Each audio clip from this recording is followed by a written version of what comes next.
Halo, Assalamualaikum warahmatullahi wabarakatuh. Terima kasih untuk yang sudah datang ke channel aku.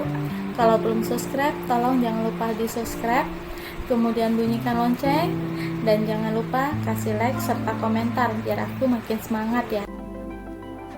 Istri simpanan pria angkuh. Episode 164. Melihat Nadira. Lala sudah tidak sabar untuk bisa secepatnya sampai ke rumah sakit Kanda. Lala berkata ketika mereka sudah selesai beli kado untuk bayi Nadira dan Arga. Rumah sakitnya dekat sini kok Dinda.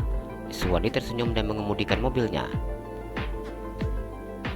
Lala tidak sabar ingin melihat anaknya Nadira. Lala yakin anaknya pasti sangat tampan.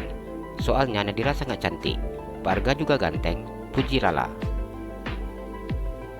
Ngomong apa tadi? Tanya Suwandi. Anak Nadira pasti sangat tampan. Soalnya Nadira cantik. Pak Arga juga ganteng. Lala tanpa ragu mengulang ucapannya. Jadi menurut Dinda, karena tidak ganteng, Iswandi memandang Lala. Lala mengerutkan keningnya ketika mendengar pertanyaan dari Iswandi. Melihat raut wajah Iswandi, Lala tahu bahwa pria itu sangat marah ketika mendengar dirinya memuji suami temannya. Kenapa Dinda diam saja? Apa menurut Dinda Kanda ini tidak ganteng? Tanya Iswandi. Lala menggelengkan kepalanya. Kanda ganteng, ganteng sekali. Tapi kita belum punya anak Kanda. Lala tersenyum genit. Iswandi tersenyum saat mendengar ucapan Lala. Hatinya begitu sangat senang ketika Lala mengakui bahwa wajahnya tampan. Kanda mau punya anak berapa? Tanya Lala. Iswandi diam mendengar pertanyaan Lala. Ia berpikir sejenak sebelum menjawab. Lala senyum-senyum sendiri ketika memandang Iswandi yang berpikir dengan sangat serius. Dinda sanggup berapa? Tanya Iswandi. Hamil dan melahirkan bukanlah hal yang mudah bagi seorang wanita. Iswandi sangat mengetahui hal itu. Karena alasan ini, ia tidak ingin meminta anak dengan jumlah yang banyak. Pria itu lebih memilih istrinya menanti yang menentukan sanggup berapa banyak. Belum tahu sih Kanda, tapi kalau Lala lihat ibu-ibu yang sudah berumah tangga, bisa sanggup sampai 10. Lala tanya jarak umur anaknya. Katanya jaraknya hanya 1 tahun dan paling jauh jaraknya 3 tahun. Lala menjelaskan dengan tersenyum. Iswandi tertawa saat mendengar ucapan Lala. Jadi, habis 40 hari isi lagi, Iswandi berkata dengan membesarkan matanya. Lala tertawa ketika mendengar ucapan calon suaminya. Iya juga ya Kanda, kalau seandainya 1 tahun 1, berarti kosongnya hanya 3 bulan. Lala menghitung dengan jarinya. Janganlah sayang Kanda, gak tega Kanda lihatnya. Tapi kalau 11 boleh. Iswandi mengulum senyumnya. Itu bukan pengurangan Kanda, tapi penambahan, ucap Lala. Sayang Kanda sanggup berapa? Tanya Iswandi. Lala akan mencoba 1 dulu. Nanti kalau 1 sudah agak besar, baru pikirkan lagi, ucap Lala. Kalau ceritanya seperti itu, kenapa nanya Dinda? Iswandi mengusap kepala Lala. Biar kelihatan serius Kanda. Lala tertawa dengan menutup mulutnya. Ada-ada aja. Iswandi tersenyum. Kenapa Kanda tidak cerita sih kalau Kanda nggak jadi berangkat? Lala memandang Iswandi. Lupa ngasih tahu. Iswandi tersenyum. Pria itu sengaja tidak memberitahu Lala bahwa dirinya tidak jadi berangkat karena ia ingin berikan kejutan untuk calon istrinya tersebut. Bohong. Lala mencubit pinggangnya. Iswandi memegang tangan gadis tersebut. Ini tangan jangan nakal, ucapnya mencium punggung tangan Lala. Lala tersenyum ketika mendengar apa yang dikatakan oleh calon suaminya.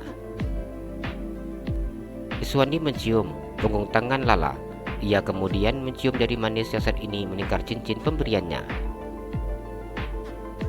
Kanda, apa keluarga Kanda serta rombongan langsung datang menemui Papa Lala. Hingga sampai saat ini, Lala masih merasa tidak tenang karena belum memberitahukan hal ini kepada papanya.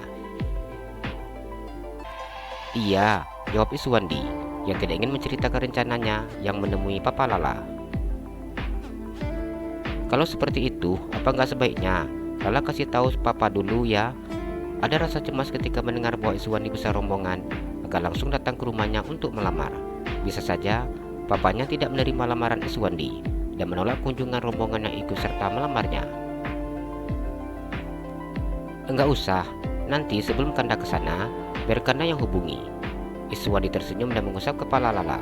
Ia tidak ingin Lala memikirkan hal ini. Kalau begitu, Lala serahkan saja deh semuanya sama Kanda. Lala tersenyum lebar. Iya sayang, insya Allah awal bulan nikah, ucap Iswandi. Kanda bercanda, masa iya awal bulan? Sekarang aja sudah pertengahan bulan Kanda. Lala membesarkan matanya. Iswandi tersenyum ketika mendengar ucapan Lala.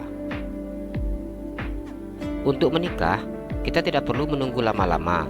Asalkan surat sudah selesai, tinggal nikah, ucapnya. Tapi pasti orang-orang pada ribut. Kenapa nikahnya buru-buru? Pastilah sudah terjadi ini dan itu. Lala memandang Iswandi. Yang harus dipertanyakan itu pasangan yang pacaran lama-lama tapi nggak nikah-nikah, bukan yang milih cepat menikah, jelas Iswandi. Iya juga sih. Kanda sudah tua Dinda. Kalau nikah lama-lama, nanti takutnya rambut putihnya makin banyak. Sekarang umur Kanda sudah hampir 33 tahun, jelas Iswandi. Lala siap nikah muda Kanda. Lala tersenyum genit. Lala ingin ada yang melindunginya, menyayanginya, dan mencintainya. Dirinya merasa jenuh bila harus seperti ini selalu, memiliki keluarga namun tidak diperhatikan. Ini semua terasa begitu sangat menyedihkan untuknya. Selama ini, ia selalu kesepian dan hidup sendiri. Mobil yang dikemudikan oleh Iswandi masuk ke arah rumah sakit. Sudah sampai, ayo turun, ajak Iswandi. Iya Kanda, Lala buka sabuk pengamannya. Ia kemudian turun dari dalam mobil yang diikuti oleh Lala. Arga begitu menikmati status barunya menjadi seorang ayah. Sejak tadi, pria itu tidak ada meletakkan anaknya. Ia selalu menggendong putranya, menatap wajah putranya tanpa jemu. Bi, apa nggak capek tangannya? Tanya Nadira. Nadira yang duduk di atas tempat tidur, tersenyum memandang suaminya. Arga menggelengkan kepalanya. Ini sangat ringan, hanya 3,5 kilo. Biasanya Habib angkat berbel 15-20 kilo. Pria itu berkata dengan mencium pipi putranya. Baru punya boneka, ya seperti inilah. Luna tersenyum dan kembali memasukkan sayur ke dalam mulut menantunya. Mi, Dira udah nggak mau lagi sayurnya. Dira nggak suka Mi, ucap Nadira ketika Luna akan menyiapkan sayur ke dalam mulutnya. Nadira hanya sanggup makan beberapa sendok saja. Kalau baru selesai melahirkan, makan sayur. Ini sangat bagus untuk memperbanyak ASI. Walaupun nggak suka tetap harus dimakan demi anak. Luna tetap memberikan sayur ke dalam mulut Nadira, meskipun Nadira sudah menolak. Nadira menganggukkan kepalanya. Dengan patuh ia kembali memakan sayur yang disuapi mama mertuanya. Ayo Mom, semangat makan sayurnya. Arga tersenyum memandang istrinya. Nadira memandang suaminya dengan menggelembungkan pipinya. Kenapa sekarang Habib nggak larang Dira makannya? Padahal Dira nggak suka, ucapnya. Arga hanya menggulung senyumnya saat mendengar ucapan Nadira. Suara ketukan di pintu menghentikan obrolan mereka. Ia masuk, jawab Luna. Assalamualaikum, ucap Lala dan juga Iswandi. Waalaikumsalam, Lala. Nadira sedikit mengeraskan suaranya. Lala tersenyum memandang Nadira. Ibu, sapa Lala. Ia menyalami Luna dan mencium punggung tangan milik Luna.